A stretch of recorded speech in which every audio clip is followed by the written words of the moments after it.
right now, the President of the United States, any president to come, can say to any one of us sitting here, anyone out on the street, you're an enemy combatant.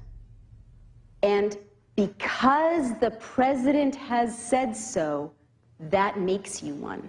And they can't torture you yet, but they will make it difficult for you to talk to a lawyer, difficult for you to see your family, and psychiatrists know that prolonged isolation makes mentally healthy people insane.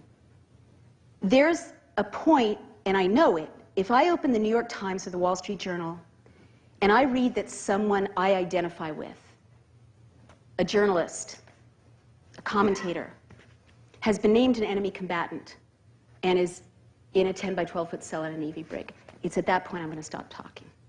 That's my limit. Everyone has a limit. So that is why, apart from the ethics, apart from the morality, each of us should be appalled that the state is torturing detainees and prisoners in our names, even as we speak.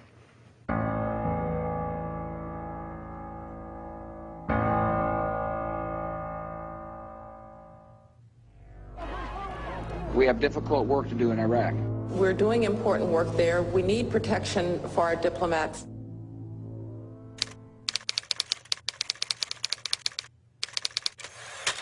The third thing a would-be dictator always does is to create a paramilitary force that is not directed by the people. Any suggestions? Blackwater. That's right. I mean, when I lie awake at night, out of all these things, this is the one that scares me most. Hey, all these fuckers right here.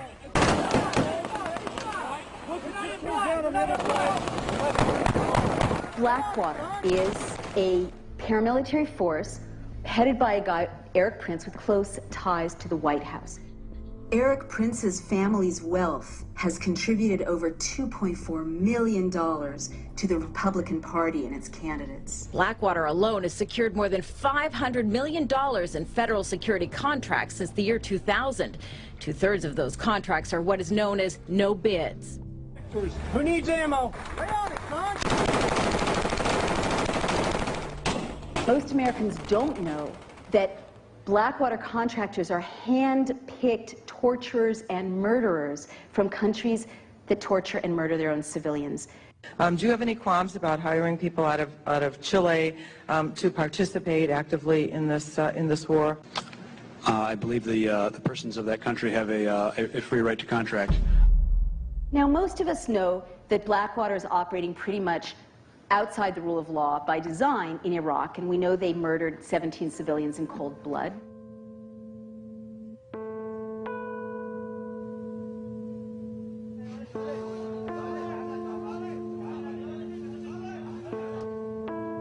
Having used security contractors in place of our soldiers and in a security capacity, we still haven't come down to the bottom line of how they will be held accountable.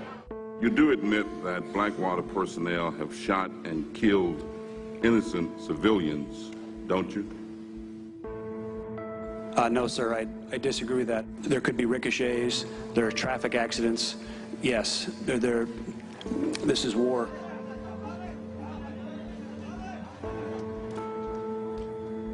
Can you tell me, was an investigation ever conducted? Congressman, if you will, we will get back to you with full details. Are you refusing to answer, or is that... Congressman, I will have to check on that for you. We've had a better response from Blackwater than we have from the State Department on getting information. It's a question of when things go wrong, where is the accountability?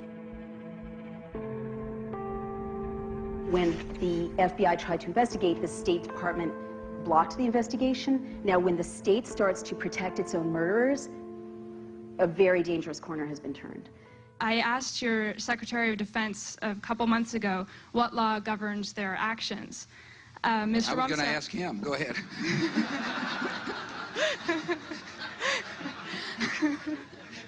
Help. Well, I was hoping...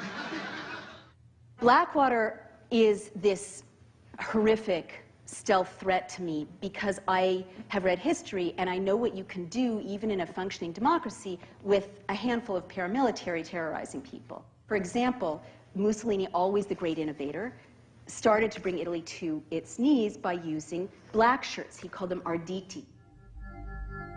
They were veterans returning from the war, and he would send them in a targeted way, go beat up that newspaper editor, go beat up this politician. And it's intimidating. Finally, there were scenes of when actual parliamentarians were getting threatened by these black shirts, they started to cave. And this prepared the way for Mussolini to triumph. And so, of course, Hitler knew something that worked when he saw it, so he deployed the brown shirts. So why is a paramilitary force so alarming?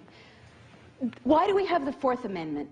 The founders knew what it does to ordinary citizens to have a standing army that is erected not by the people, not accountable to the people. They made sure that the National Guard, our militias, are answerable to the people. That's why they made sure that there's posse comitatus, which means that the police are a domestic force, a civilian force, that we don't have a military occupation of our streets, okay? And that's one of the things that makes the United States different from countries all over the world where they know the state can break in. Blackwater Worldwide's high-risk warrant hostage rescue course is designed to teach proven tactics on the most common situations. Many of us don't know that Blackwater is already operating in the United States. In New Orleans, in the wake of Hurricane Katrina, Jeremy Scahill reports that there were contractors shooting at civilians in Katrina. I was in New Orleans in the aftermath of Hurricane Katrina, and I saw Blackwater mercenaries speeding up and down the streets in unmarked cars, heavily armed with M4 machine guns, flak jackets, other weapons strapped to their legs.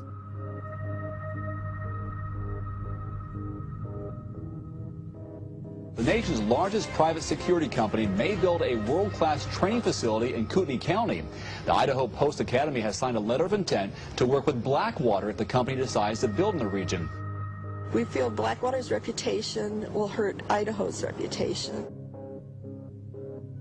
This is the thing that keeps me awake nights. Out of all these steps, when I travel, I'm in Chicago, people say, oh yeah, Blackwater just established a beachhead in Illinois at the mouth of the Mississippi River.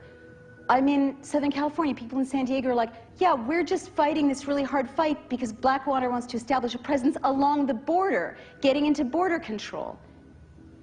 And their business plan calls for them to be increasingly active, monitoring protests. Their website has a focus on Midtown Manhattan. A paramilitary force, you can't close down an open society without one.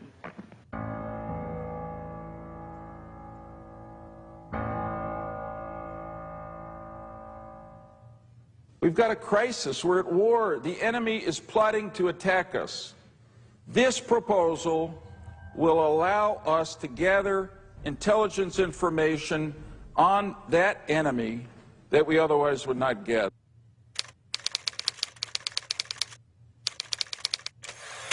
Another sign of a closing society is when government starts to surveil ordinary citizens. Mussolini pioneered this. Hitler set up neighborhood spies. East Germany developed the Stasi, and China today has the Dangan system. You need a surveillance apparatus to close an open society.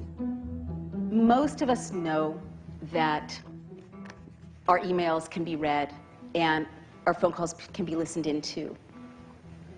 But most people, I would have to say quite naively, think, well, if I'm not doing anything wrong, why does it matter?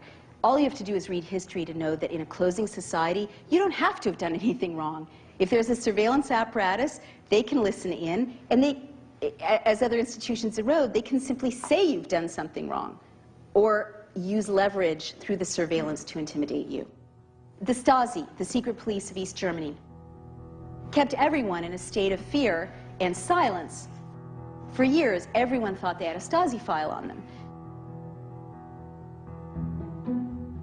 After the wall came down, it turned out that only 10% of people actually had a file on them. But all it takes is to know you're under surveillance to keep you scared and frightened. So this is one of the steps that I have a very personal relationship to, and I have a lot of feelings about it, for the following reason.